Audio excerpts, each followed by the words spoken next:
Hello दोस्तों, good morning. स्वागत है आप सबका हमारे यूट्यूब चैनल में। तो हम लोग इस समय एक इंटरमिटेंट ट्रिप बनी हुई है। ट्रिप क्या है ये, हम लोग एक्चुअली सभी कानपुर पे हैं और हम लोग अभी समय जा रहे हैं अपने नोएडा वाले घर पे। मुझे थोड़ा कुछ ऑफिस का काम था तो हम 2 दिन के लिए ही जा रहे हैं केवल।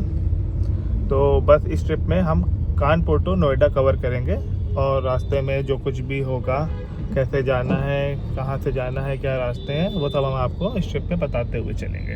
तो बने रहिए हमारे इस यूट्यूब चैनल पे। अगर मैं इस ट्रिप की बात करूं तो हम लोग कानपुर से अगर नोएडा या दिल्ली जाना है तो उसके 2 मेजर रास्ते हैं। एक रास्ता जो है वो है हमारा जो बाईपास है, जो कि इटावा से फिर हम सीधे जाते हैं आगरा लखनऊ एक्सप्रेसवे। फिर वहाँ से हम लोग आगरा पहुँचते हैं, फिर वहाँ से हमको मिल जाता है यमुना एक्सप्रेसवे। एक वो रास्ता है। अभी तक हम हमेशा पिछले 8 सालों से मैं उसी रास्ते पे ही जाता था, बट अभी जब से ये 3000 वाला टोल हो गया है तो टोल बचाने के चक्कर में, क्योंकि कानपुर से नोएडा जाने और आने में सिंगल वे 1000 का टोल लगता है, तो आने जाने में 2000 का टोल लग जाता है, जो कि 30% ऑफ द ट्रिप होता है। तो अभी हमने 3000 का टोल करा लिया है। तो हम लोग जाते हैं जो हमारा GT रोड है, NH34 ओल्ड GT रोड, जो कि जाता है यहाँ से कन्नौज, फिर एटा, अलीगढ़ से फिर हम लोग बुलंदशहर होते हुए निकलते हैं नोएडा, वो वाला रास्ता। ठीक है, तो हम लोग उसी रास्ते से जा रहे हैं GT रोड होते हुए। और अगर मैं टाइम की बात करूँ तो अगर हम लोग जो यमुना एक्सप्रेस और आगरा लखनऊ एक्सप्रेस होते हुए जाते हैं तो नॉर्मली 5.5 से 6 घंटे लगते हैं। और इस वाले रास्ते से GT रोड से भी मैंने 1-2 बार आ चुका हूँ अभी, तो मुझे करीब 6 से 6.5 घंटे लगे। तो आधा घंटे से 45 मिनट का ही डिफरेंस पड़ता है। तो अगर बात करें GT रोड से जाने के लिए तो हमको अपना कानपुर आधा करीब क्रॉस करना पड़ता है। अभी हम लोग इस समय गुमटी इलाके में हैं ये, और यहाँ पर अभी दिन का टाइम बज रहा है 10। तो 10 बजे मार्केट ये तो पूरी तरह खुली नहीं है, तो ट्रैफिक इतना ज़्यादा नहीं है। नहीं तो 11 बजे के बाद यहाँ बहुत ज़्यादा ट्रैफिक हो जाता है, दोनों तरफ गाड़ियाँ लग जाती हैं। तो वैसे तो हम लोग करीब डेली अगर बताएं तो 10 साढ़े 10 बजे उठते ही हैं। शिवांश भी 10 साढ़े 10 तक ही उठता है। बट अभी हम लोग आज करीब 9:30 बजे घर से निकल लिए, तो इस चक्कर में हम 9 बजे तक रेडी हो गए थे। और शिवांश को सोते से उठाया है, अभी उसने कुछ खाया भी नहीं है ब्रेकफास्ट में। कैसे ही है, बिल्कुल साथ मुँह जा रहा है वो, बट बहुत ही ज़्यादा खुश है क्योंकि उसको ट्रिप करने में बहुत मज़ा आती है। एकदम फुल्ली उठते ही एनर्जेटिक हो गया है। तो अभी हम लोग GT रोड जाने के लिए एक बीच में कानपुर में क्रॉसिंग पड़ती है, तो अभी यहाँ पे ट्रेन निकल रही है तो क्रॉसिंग बंद है। अब हमको जैसे ही क्रॉसिंग से हम लोग को फिर इधर ये लेफ़्ट मुड़ना है। लेफ़्ट मतलब सामने ही हमारे GT रोड है ये। तो जैसे ही क्रॉसिंग खुलेगी फिर हम लोग यहाँ से लेफ़्ट मुड़ेंगे, देन फिर GT रोड पे थोड़ा ट्रैफिक स्मूथ हो जाएगा। हालांकि कानपुर जब तक शहर रहेगा, कल्याणपुर IIT तक, वहाँ तक ट्रैफिक ज़्यादा रहता है। फिर वहाँ से आगे फिर अच्छे से ट्रैफिक स्मूथ रहता है। तो अभी क्रॉसिंग खुल गई है, हम लोग अब यहाँ से निकलते हैं। शिवांश, आपने ट्रेन देखी थी? बोलो हाँ। शिवांश, बोलो हाँ हाँ। वो पता है क्रॉसिंग के वो पोल खुले हैं ना। हाँ, वो क्या हुआ वो? अच्छा बोल दो हाँ हाँ। रावतपुर मेट्रो स्टेशन आ चुका है और यहाँ पे बहुत ज़्यादा ट्रैफिक रहता है। केवल एक ही लेन होती है चलने के लिए, बाकी सारी 2 लेनें ये ऑटो और ई-रिक्शा वाले घेरे रहते हैं। अभी ये जो आप सेक्शन देख रहे हैं, जो ऊपर से जो ओवरब्रिज जा रहा है वो आगरा लखनऊ एक्सप्रेसवे का है। तो ये इधर आगरा से लखनऊ से आ रहा है, लेफ्ट में ये आगरा को जा रहा है वाया इटावा होते हुए।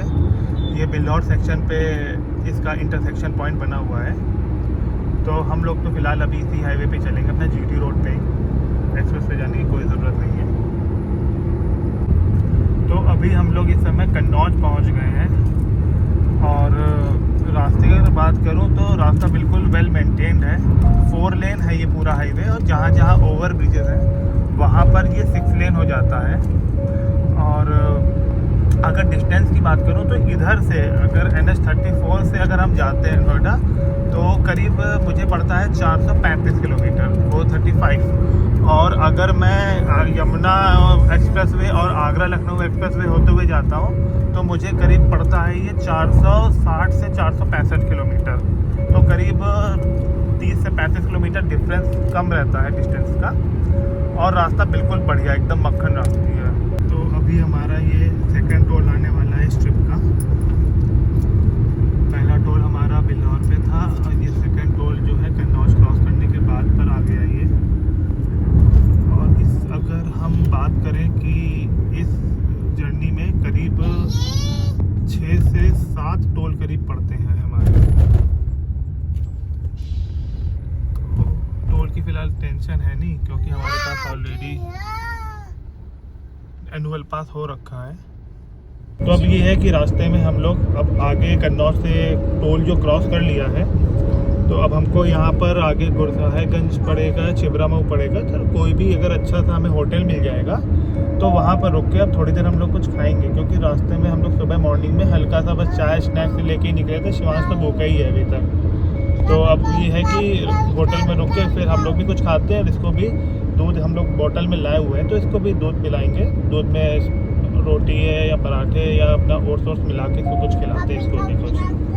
शिवांश भूख लगी है आपको? कह दो हाँ। हाँ ओके, अभी आपको भी खिलाते हैं। हाँ, छिबरामऊ पहुंच चुके हैं। अभी यहाँ पर 2-3 रेस्टोरेंट पड़ते हैं छिबरामऊ में ही, हाईवे में ही। तो अभी हम सोच रहे हैं यहीं पे रुकते हैं, बट वो अपोजिट लेन पे है, तो हमको यू टर्न लेके उस तरफ जाना पड़ेगा। समय बज रहा है 11:43 मिनट और हम करीब 131 किलोमीटर चल चुके हैं अपने घर से। हम लोग बीकानेर ढूंढ रहे हैं। यहाँ पर एक बीकानेर पड़ता है छिबरामऊ में, बट आधा छिबरामऊ क्रॉस हो गया, अभी तक तो मिला नहीं है। और शिवांश भी क्रैंकी हो रहा है बहुत। हाँ अभी आएगा शिवांश, वो आ गया शायद, वो आगे दिख रहा है मुझे। वो सामने मुझे दिख रही है ये बिल्डिंग, रेड कलर का बोर्ड लगा हुआ, शायद वही है। थोड़ा सा ट्रैफिक भी हो रखा है यहाँ पर कट के कारण। यू टर्न लेके अब हम लोग इस तरफ आ गए हैं दूसरी अपोजिट लेन पे। अब यहाँ पे आराम से गाड़ी पार्क करके फिर कुछ खाते हैं, लग रही है भूख। बीकानेर एक्सप्रेस। तो दोस्तों चाय हमारी आ गई है, चाय पी रहे हैं हम यहाँ पर, और सामने हमारे शिवांश बैठ के अपना दूध एंजॉय कर रहे हैं।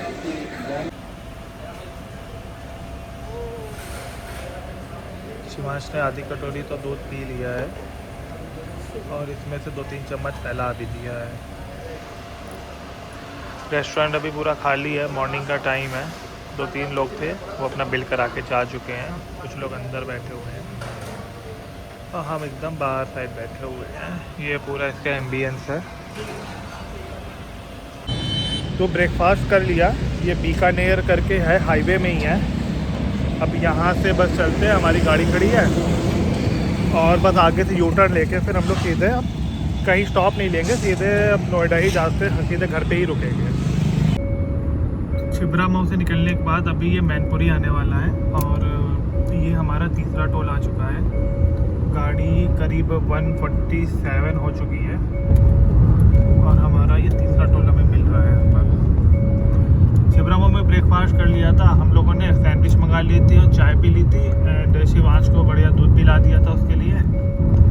तो अभी ये है कि अब सीधे हम लोग कंटिन्यू निकल ही रहे हैं। शिवांश को हमने हाफ टिकट सीट में बैठा दिया है, जो हमारा आर्मरेस्ट होता है, ये आराम से उसमें बैठा हुआ है।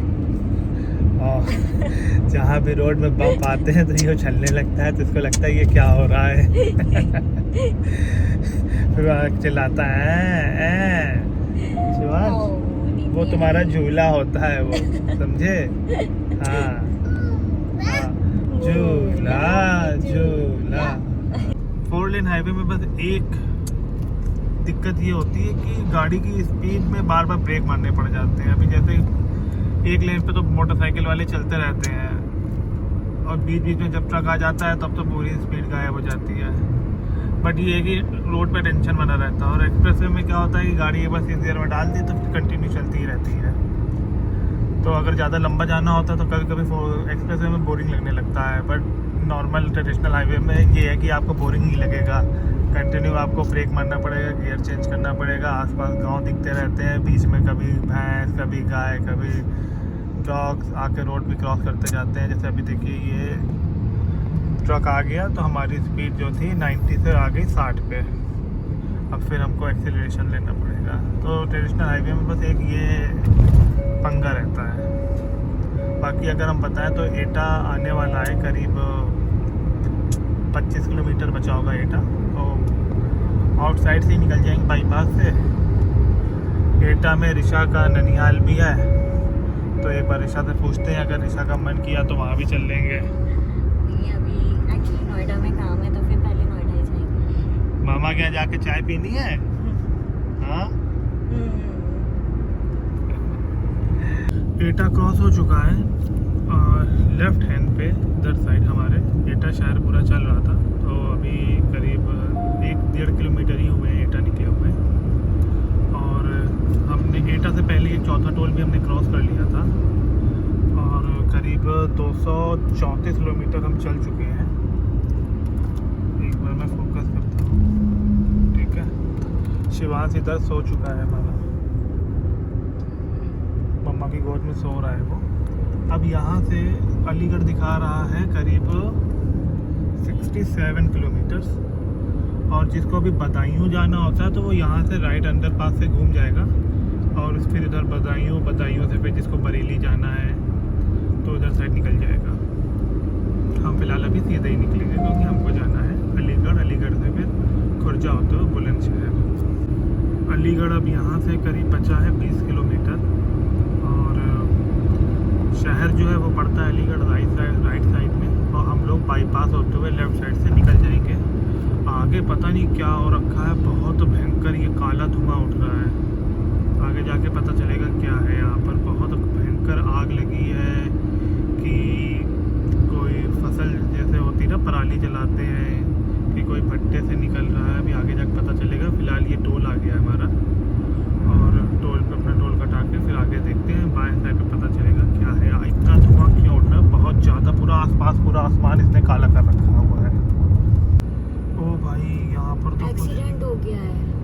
ओ तेरे की, क्या है ये? यहाँ पर एक्सीडेंट हुआ है कि क्या हुआ है? एक्सीडेंट हुआ, बहुत भीड़ जमा है।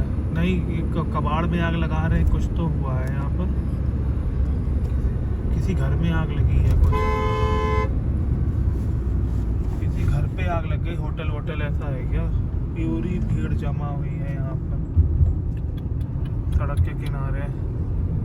और अभी तक फायर ब्रिगेड भी नहीं आई है, बस पुलिस आ चुकी है। एक इंटरसेप्टर खड़ी थी, पुलिस आ गई है, बट अभी तक फायर ब्रिगेड नहीं आई। बहुत तगड़ी आग लगी हुई है, पूरा घर धो करके जल रहा है। पता नहीं सिलेंडर के थ्रू आग लगी है क्या है।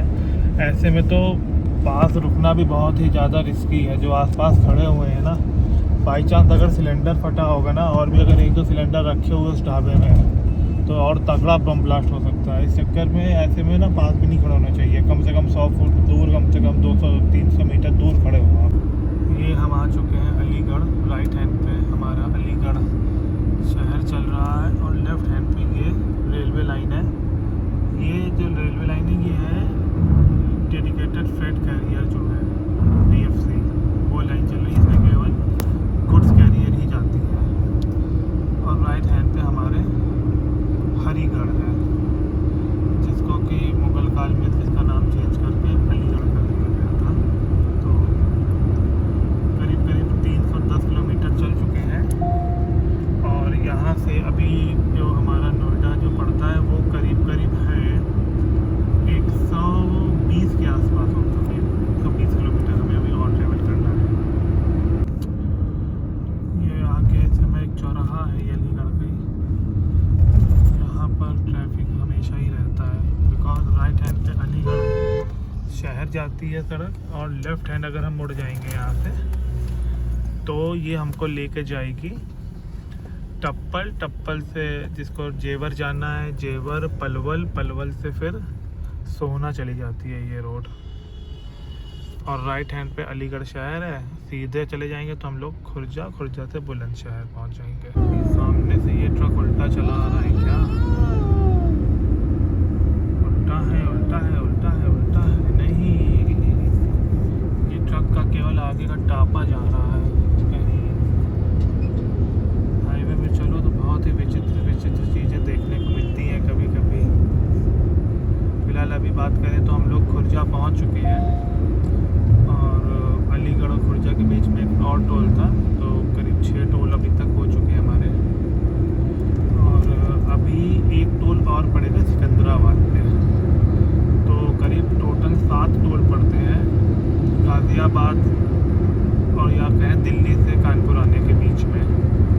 हो गया? हाँ अभी आप क्या कह रहे थे, चाचा गए? क्या कह रहे हो? शिवांश ने एक नींद ले ली है करीब 1.5 घंटे की। 1:15 पे सोया था और 2:45 के आसपास उठ गया। अभी बज रहे हैं 3:20। तो अब ये है कि यहाँ से करीब हमको 1.5 घंटे दिखा रहा है। ट्रैफिक यहाँ पे बहुत ज़्यादा हो गया है क्योंकि अब हम लोग बिल्कुल दादरी के पास आने वाले हैं। तो इंडस्ट्रीज़ भी लगी हुई हैं, काफ़ी ट्रैक्टर और बाइक बहुत चल रही हैं। इस चक्कर में क्या हो जाता है, जब बाइक चलती हैं तो वो कहाँ मेन लेन पे आ जाए या सेकंड लेन पे रहें, तो बहुत देख के चलना पड़ता है ऐसे में। दोस्तों तो ये हमारी जर्नी का लास्ट टोल आ गया है जो कि सिकंदराबाद पे पड़ता है। और दिल्ली एनसीआर आते ही टोलों पर देखिए ये लोग भी दिखने लगे। ठीक है, तो अब ये है कि यहाँ से करीब 35 किलोमीटर बच रहा है। तो बस ये है कि यहाँ से हम निकलते हैं सीधे और फिर घर पहुँचते हैं। ग्रेटर नोएडा इस समय पहुँच चुके हैं और एनसीआर आते ही, नोएडा आते ही पोल्यूशन का लेवल बहुत ज़्यादा हाई हो गया है। इस समय बाहर स्मॉग बहुत ज़्यादा दिख रहा है, बहुत धुंध है, स्मॉग अच्छा खासा दिख रहा है यहाँ पर। अभी एक बार जब गाड़ी से उतरेंगे ना तब जाके पता चलेगा कि किस लेवल का है। ग्रेटर नोएडा तो यहाँ से स्टार्ट हो गया है। तो अब ये मान लीजिए करीब 29 किलोमीटर दिखा रहा है। 29 किलोमीटर से 39 मिनट दिखा रहा है इसमें। नोएडा, ग्रेटर नोएडा की ये खासियत है कि यहाँ पर आपको जो सड़कें हैं वो बहुत अच्छी मिल जाती हैं, कंडीशन भी वेल रहती है इन कंपैरिजन टू गुड़गांव की अगर मैं बात करूँ तो। और ट्रैफिक भी खुला ही रहता है, काफ़ी सारे मोड़ हैं इधर उधर मुड़ने के बाद। हमारा इंटीग्रेटेड टाउनशिप में पधारने के लिए आपका स्वागत है। और ये सब शायद सीधे ही अभी चाय पाई, अभी हमको इस समय ये ब्लॉक्स पड़ रहे हैं ग्रेटर नोएडा के। और ग्रेटर नोएडा खासियत भी है कि ग्रीनरी बहुत है। अभी आप देख रहे होंगे कि कितना रोड के दोनों साइड ग्रीनरी है, दोनों तरफ पेड़ लगे हुए हैं। ये सेक्टर चल रहा है ज़ू 2 XU2। तो हम यहाँ से इस समय ग्रेटर नोएडा में थे और ये बोर्ड लगा हुआ है। अब हम लोग नोएडा में एंटर कर चुके हैं। करीब हम लोग 420 पूरा 420 किलोमीटर चल चुके हैं। बहुत ही बढ़िया रीडिंग आई इस टाइम। और नोएडा में एंटर कर चुके हैं। यहाँ से हमारा जो फ्लैट है वो करीब 15 किलोमीटर पड़ता है। करीब हमें 15 से 18 मिनट लगेंगे पहुँचने में। टाइम हो रहा है इस समय 4:19 यहाँ पे लिखा हुआ है। तो अब ये है कि करीब 4:35 तक पहुँच जाएंगे, फिर जाके कुछ चाय वाय स्नैक्स खाएंगे, फिर देखते हैं आगे का क्या सीन है। अब हम लोगों को ये एग्ज़िट का टाइम आ गया है एक्सप्रेसवे को छोड़ने के लिए। तो सामने ये एग्ज़िट आ रहा है, यहाँ से हम लोग लेफ़्ट टर्न हो जाएंगे। जिसको भी अक्षरधाम जाना होता है वो सीधे निकल जाता है। यहाँ हम लोग एग्ज़िट हो गए और ये हमारी आगे सर्विस लेन। कहाँ ये पैक कर रहा है उसका,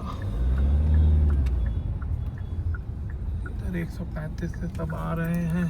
टाइम हो रहा है 5 बजने वाला है। इस चक्कर में पूरा ट्रैफिक है, ये पीछे से पूरा ट्रैफिक छूटा हुआ है। हमको यहाँ से मुड़ना है लेफ़्ट, हमें सीधा नहीं जाना है। और जो भी ट्रैफिक है वो सब सामने के लिए ही है।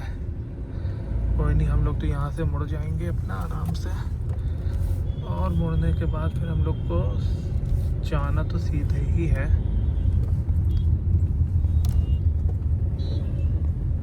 हम लोग सीधे निकल लेंगे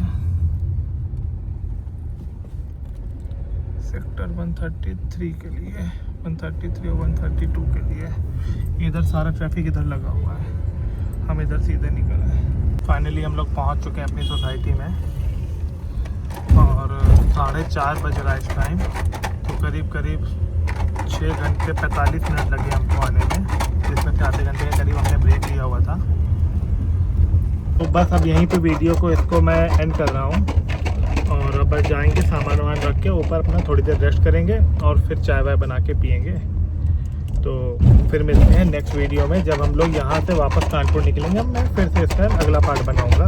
तब तक के लिए बाय बाय।